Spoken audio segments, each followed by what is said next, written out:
If you're in the market for a compact luxury sedan and you not have the budget for BMW 3 Series, Audi A4 or the Mercedes C-Class, then this Infiniti 200T is the car for you. My name is Mark Mchuma and this is Mchuma Reviews.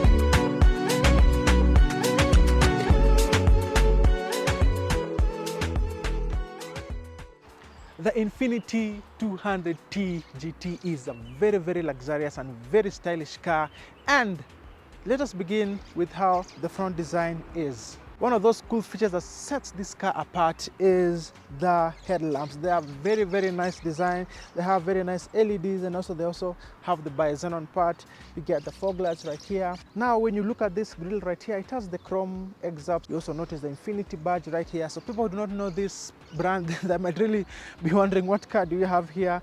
And then you get the air vents right here, and then also the bumper that has the front lip. So it's a bit sporty, gives the car a very nice look. This car has 19-inch massive Infiniti alloy wheels with the low profile tires but Bridgestone. They make the car look very nice. Of course, you get a bit of ground clearance. It's not bad, but it's a really good ground clearance for moderate off-roading, and also for a bit of not high speed bumps. And then right on the side mirror you have the turn signals again, and then when you continue there is chrome exhaust right here. This is really good, not just gives the car a bit of sporty feeling. So the chrome exhaust stretches all the way up to the end, and then even the door handles there's also a bit of chrome right here, and then definitely get the leading lines here for aerodynamics.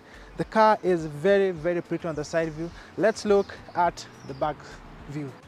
Now, in case you did not know what this car is, right here at the back, Infiniti logo is right here with again the chrome. So there's a lot of chrome in this car.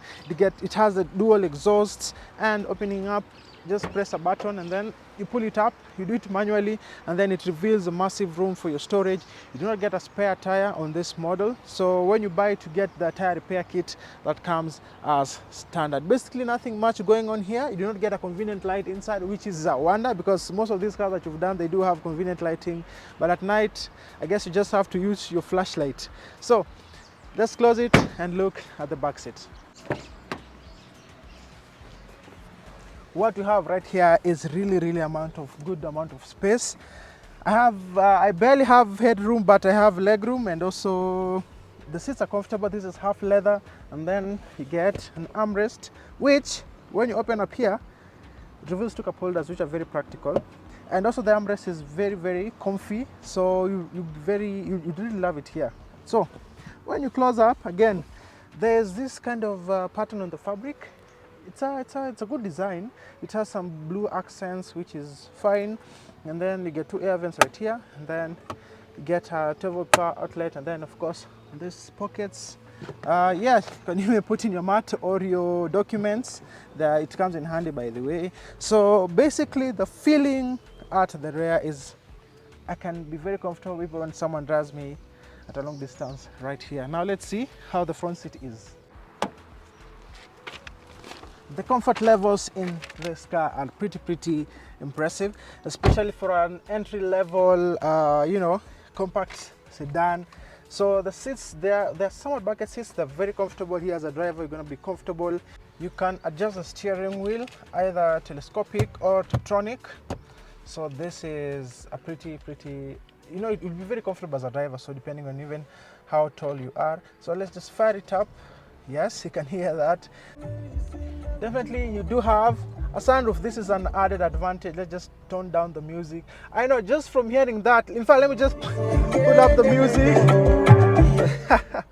This car has impressive speakers. These are Harman Kardon speakers, so you're very guaranteed that you're going to have a very nice music experience when you drive this.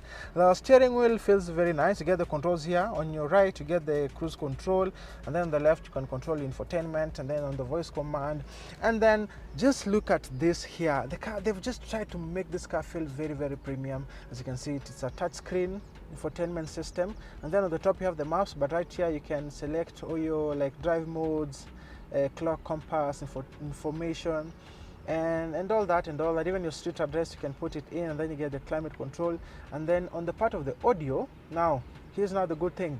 You can either play a radio, you can play a disc, you can use Bluetooth, you can use a USB, you can use your iPod, you can use the music box, you can play TV. It has even the aux cable. This is nice. So they give you a wide range of features which you mostly get when you buy premium high-end German cars. But now on this Infiniti, you do have that. And this is an ashtray, or also a place for a 12-volt power outlet. This is how you control the infotainment. And then on the right side, this is you control the fan speed. And then on the left, the heated mirrors and all that. Now, this is a rotary knob for the maps, because I'm pressing it and I'm seeing it's, you know, there's a bit of change on the map features. And then on this other side, you get the drive modes. Right here, you get the cup holders, which has the chrome excerpt, which is, by the way, very nice. Again, right here, there's consistency of the chrome. The soft touch materials right here, a bit of hard plastic. Open up the glove box, decent amount of room, and then you close it up. And then right here under the armrest, you do get 2 USB slots and also the aux output, and also again the 12-volt power outlet. So let me just put this here, then close it up again. What else? So on my side, you get on the driver side, there's a button for opening up the boot, and also for traction control and for auto stop. So basically that's what's going on around here. As you can see, there's just so much. It's a very unique car that gives you very unique features that you get most when you buy German cars. Even like right here on the door, this is aluminum, and also the bit of chrome right here, and also a bit of plastic. So it's such a good feeling. It's such a very, very premium brand to be in. Now, let's take this car on the road and see how it performs. It indeed is as good in performance as how the features are. So let's go.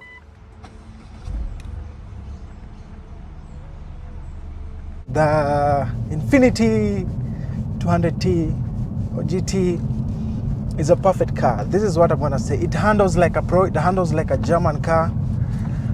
Wow. You know, when you think about the Infiniti, most of the time you might start to ask, is it really worth all the hype? And one thing I can guarantee is that yes, it is. One of the most unique features that you get in this car is that it runs on a 2-liter Mercedes engine. And that's why I say that this is the same exact car as someone who buys a C200 Mercedes Benz, because it has the same engine and the same gearbox. It has the ZF, it has the 7-speed gearbox plus the 2-liter engine that you get when you buy the Mercedes C-Class. And this is just an example of when two different brands and companies come together to form you know, new technology. I can give an example, like for this particular car, Nissan and Mercedes-Benz or Daimler company, they came together to make 2 cars. So they made this Infiniti 200T that purely runs on the Mercedes engine powertrain, if I can say that. And also you get the X-Class. It's called the X-Class, Mercedes X-Class. That's the double cab pickup that you see people driving. So that car basically is a Navara. It's a Nissan Navara. So it's just an expensive Nissan Navara. So definitely the interior, exterior and all that is for the Mercedes-Benz, but now the powertrain is from Nissan. So it's such a nice fusion, because right now you can comfortably say that you drive a German car with Japan aesthetics. But now for this one, definitely they've tried to raise it up a notch higher to make sure that it drives good. They've tried to give it a bit of software upgrades, infotainment, and also, you know, just a bit of things here and there to make the car very, very appealing. And one of the things that I said is that if you do not have the budget to buy a Mercedes C-Class, because the C-Class is like right now the W205 is like even twice the amount of this. So if you do not really need to drive a C-Class and you do not have the money for that, then this is a really good alternative. Go for the Infiniti 200 GT. Now it handles corners like a pro. I love the feeling when you drive. There's really good visibility. The side mirrors are massive. The turn circle, okay, it's a bit of a long car, so let me just do this. Yeah, the turn circle is good. So you just have to be a bit careful. And then this car is heavy. Let me tell you, you drive it and then you feel that it's heavy. What does that tell you? Stability. The ground clearance is good. The car will give you that feeling that it's going to be stable even when you do high speeds. I love the gear ratios. They're just fantastic. This car, actually, apart from even the badge, everything else feels like I'm driving a Mercedes, because it's just the exact same car. The handling is good. Of course, you get safety. It has airbags, and then one of the cool features that you get on this is that you have drive modes. So you have the snow, you have the standard, you have the sport, and you have the personal. So the personal, when you drive a Mercedes, it comes now to the individual mode. So it's basically almost the same thing. So right now we're just driving it on just the standard mode, just normal light cruising of the highway. So it has a fuel tank of 80 liters. If you're fueling right now at 177, the price of per liter of fuel, then you're gonna spend about 14,000 for a full tank. And the full tank can give you a range of about 9 to 800, and then you get an average fuel economy of about 13 kilometers per liter, which is actually very impressive. One thing I noticed is that there's really minimal road noise. That's a plus thing.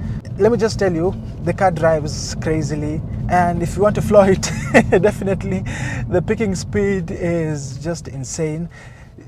In fact, you're gonna love this car when you drive it, especially on road trips. It's just a fun car to drive. That one I can assure you. And then it's a rear wheel drive.